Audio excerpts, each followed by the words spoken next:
I gotta say this was an interesting event. I'm T Street Controversy. This is T Street Controversy Live. The new IBF 160-pound champion is Jermain Bad Intentions Taylor, 33-4-1 with 20 KOs. He defeated Sam Soliman on October the 8th, 2014 on ESPN Special Edition, or basically ESPN Friday Night Fights on Wednesdays. I'm T Street Controversy. This is T Street Controversy Live, and I cover boxing. So if you don't know, Jermain Taylor, the last time he was a champion in any division was in 2007 when he got knocked out by Kelly Pavlik. Remember, he was the last undisputed champion of the world. When I say undisputed, that's WBC, WBA, WBO, and IBF. He defeated Bernard the Executioner Hopkins. Since then, he's lost 4 fights, 2 to Kelly Pavlik, 1 to Arthur Abraham in the 12th round in the fight he was winning, and another one to Carl Froch in the 12th round in the fight that he was winning in the Super 6 tournament. In the Arthur Abraham fight, he got a brain bleed concussion. People said he shouldn't have been fighting again. So at this point in time, the Nevada State Athletic Commission, the NSAC, has granted him a license to fight. So therefore, once they granted him, other states and sanctioning bodies granted him permission to fight after he passed various tests. So in this fight, you had Sam Soliman controlling the first 6 rounds. Let's say through 6 rounds, it was 5-1. Sam Soliman, he was doing a lot of movement, and he was. I'm gonna try to best define how Sam Soliman fights. Simply, Andre Ward, when it comes to the clinch, to the point where Andre Ward is so sharp. I'm not saying Sam Soliman is as sharp as Andre Ward, but Andre Ward will grab you, and then just as he let go of the clinch, he hits you. You know, like, and he hits you with some crisp ass punches. So Sam Soliman was using that strategy, but also using the Carlos Molina, and no, not that Molina, the 154-pound IBF champion Molina. He holds you and hits and tries to outwork you on the inside and tries to use the muscle that he barely has at the beginning of the fight. Sam Soliman was doing that, doing the punch and then hold and then letting go and then punch again. Now it was working, but then something started to happen in round 7, 8, 9, and then 11. Now earlier in the fight, Sam Soliman was already falling over the place. So I'm thinking to myself, this is Miguel Cotto versus Sergio Martinez. Was he not allowed to wear his Stone Cold Steve Austin metal brace or something, because his knees was shot, or more so his knee was shot to the point where you could see it like popping in and out on him. As far as, I mean, not gruesome, as when I say popping in and out, I say popping in and out as far as you can see like he had no control over to a certain extent. Now with his awkward style and the way he throws his punches, he can easily be knocked down multiple times if he gets hit by somebody who can punch him clean with a bad knee. Jermain Taylor. So I have to be somewhat critical, because I think to myself, okay, well, before the knee of this 41-year-old man, Sam Soliman is going to be 41 next year. Sam Soliman now has how many? 12 defeats on his record. Most of them, 3 of them being to Anthony Mundine, Winky Wright. He fought Felix Sturm twice, won the first fight. He failed the A-sample drug test, didn't pass the second one. Long story short, he's got a pretty good career for him to be so old. Now, he said he's not hanging it up. And is he going to get a rematch? No. And you got to think, Al Haymon. Thank you so much, Al Haymon. And honestly, that's what Jermain Taylor said. Jermain Taylor said whoever Al Haymon says is next, is next. Jermain Taylor, of course, went on to say, just like all Al Haymon fighters, you know, I ain't never been known for ducking nobody. I don't duck nobody, but it's whoever Al Haymon said. So, will it be Peter Quillen? Most likely not. Will it be Danny Jacobs? Most likely not. Gennady Golovkin? Most likely not. And I'm just saying that's because that's what we've been seeing. I can only go by the pattern. And it's this chick on ESPN. If you're watching, oh my God, if you've been watching the Jermain Taylor Sam Soliman card live, immediately after it went off on ESPN, it's like these ninja women with like samurai swords and some old live ESPN 2 type. You know, if you turn to ESPN 2, they have some old, you know, like crazy sports you never heard of. But I gotta turn the TV off because this is distracting me. She was like, oh, she got like this sword. No, anyway, moving on. Jermain Taylor is going to be on that path of fighting C-level fighters, if you get me. Now, what? Now, listen to me.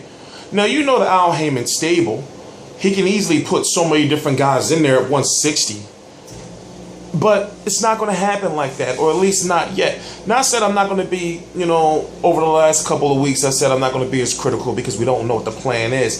But we also have to remember, Al Haymon, no matter how you look at it, he's a promoter, advisor, manager, whatever the hell he is. He still has an obligation to provide us with the best fights he can possibly provide. Now, he has obligations to networks, of course. What I've noticed, and I have to address, is that this card, just like the last Al Haymon card, wasn't by Golden Boy. For example, the Rancis Barthélemy, Venice Martirosyan, and who else opened the card? I covered the card and I forgot. Long story short, they were all Al Haymon fighters, but it wasn't Golden Boy. It was on Showtime, but not Showtime Championship. But then you have this ESPN fight with Al Haymon fighters. You can't even see who the promoter is. I'm looking around the ring looking for who's promoting. I'm seeing Just for Men and Corona, and I'm like, who is promoting this event? Now I'm sure Sam Soliman's promoter, whoever it is, the promoter that was really promoting the event. But what I'm trying to get to is, Al Haymon is already not working with other promoters. I mean, he's already not working with Golden Boy Promotions right now. If you look at the fighters under his stable, the big fighters, they don't have any fights lined up. Remember, they were saying Keith Thurman's supposed to come back this month. He's not coming back. Something is going on, ladies and gentlemen. But I'm going to keep it to Jermain Taylor. Like I said, I don't expect him to fight Peter Quillen, Danny Jacobs, Golovkin, or even a Miguel Cotto. Could you imagine him versus Miguel Cotto? It's just like, how will you two even match up in the ring? So we can see him fighting, hey, he probably won't even fight Hassan N'Dam. Now, Hassan N'Dam, I forgot to pronounce his name. That's the guy who beat Curtis Stevens. He's the real rightful 160-pound #1 contender. He was there at the fight tonight, and the ESPN commentator said something crazy as in, I'm going to let you hear it because that's what I do on T Street Controversy Live. So what I want you to do is, I want you to subscribe. I cover box and I cover every single major fight live. HBO 24/7, all access. So let's hope I can get this hooked up while I'm giving my little, So right down below, hold up. Right down below, there's a website called Real Combat Media. It's the first link in the box. I would like you to click that because why? The last person who the person who defeated Bernard Hopkins cleanly twice is going to be taking on Sergey Kovalev. Okay, here we are. Now, the fucked up thing about it is I got to try to find what part it was. But listen, this is important. Now, I do all my shows live and uncut, but this is important because you need to hear what he says. As far as the commentator, and I forgot his name, to Hassan N'Dam about if he'll be fighting Jermain Taylor next, because he's the #1 contender for Jermain Taylor, the new champion, 160-pound IBF title. So hang in there. I'm fast forwarding. Hang in there. I forgot what part it was, and I know I should have remembered. But long story short, I cover boxing. So just hang in there. Hang in there. Oh, here it is. Here it is.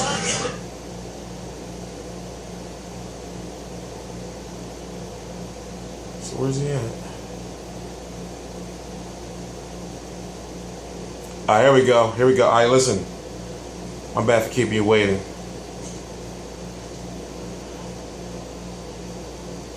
And this is important. This is live October 8th, 2014. What the reaction has been to your victory over Curtis Stevens? I'm very happy.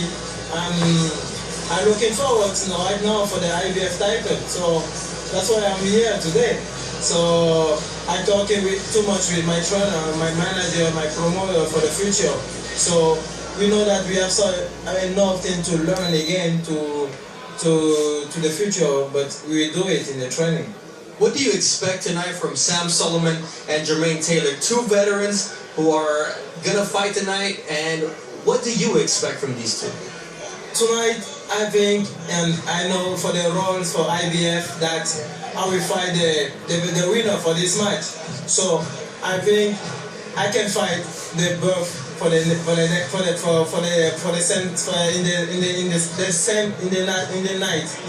one night I can fight the both. He's saying that he can fight Jermain Taylor and Sam Soliman in the same night. What made you proudest of your performance last week against a very dangerous Curtis Stevens? I think that was a very, very good fight. Very dangerous, but I do my plan. So I stay in my plan. That's why it was very easy for me. Sometimes it hurt me because he got very good punches. So, like people say, he hit like a truck. But that day, he was knocked down. So that's very important for me, for my head, for the future too.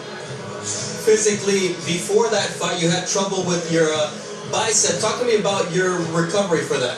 But right now, I don't have no problem because I stay like 2 months with. I know it's a little long, but he's the #1 contender for Jermain Taylor's belt, for crying out loud. So just listen. For that, so I stay focused for the treatment, and right now everything is very good because I do the re-education for my arm.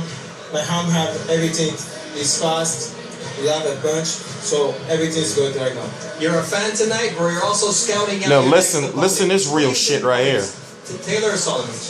I don't have the prognostic right now, but I expect the winner will fight me, and I expect that I know that they want to draw me for that fight for the future.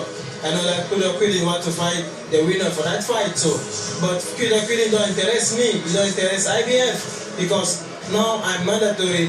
It's me to do to take the winner for this match, and I think my promoter and my manager Gary Ive will do everything to make sure that the role for IBF will be respect.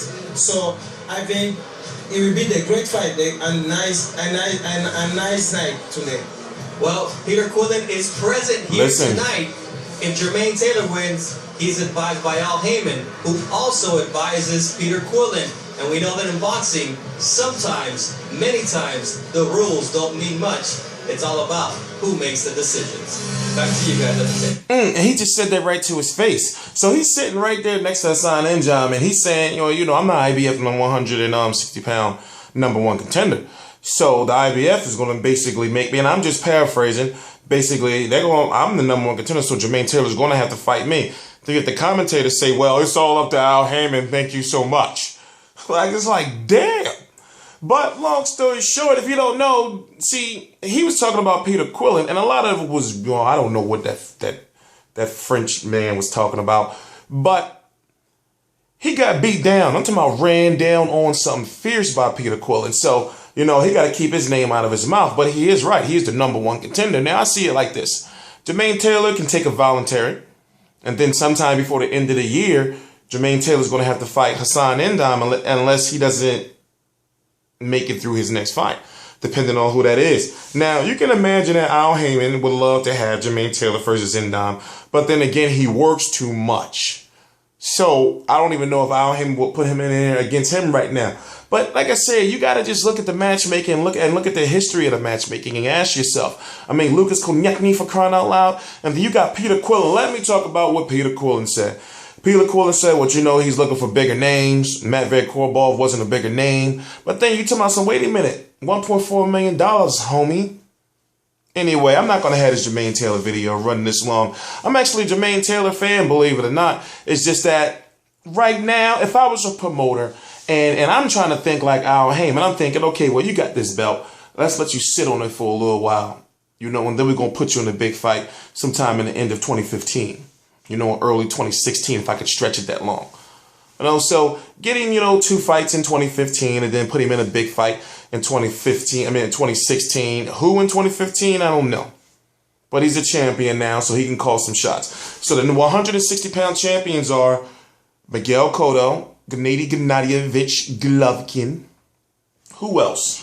Danny Jacobs. He's got the, because remember, Golovkin got the WBA Super World, and that's the main one. And then Danny Jacobs got the WBA World. Just like Erislandy Lara got the WBA World, Floyd Mayweather got the WBA Super World. So you got Miguel Cotto, you got Gennady Gennadievich Golovkin, you got Daniel Jacobs, and then you got Jermain Taylor.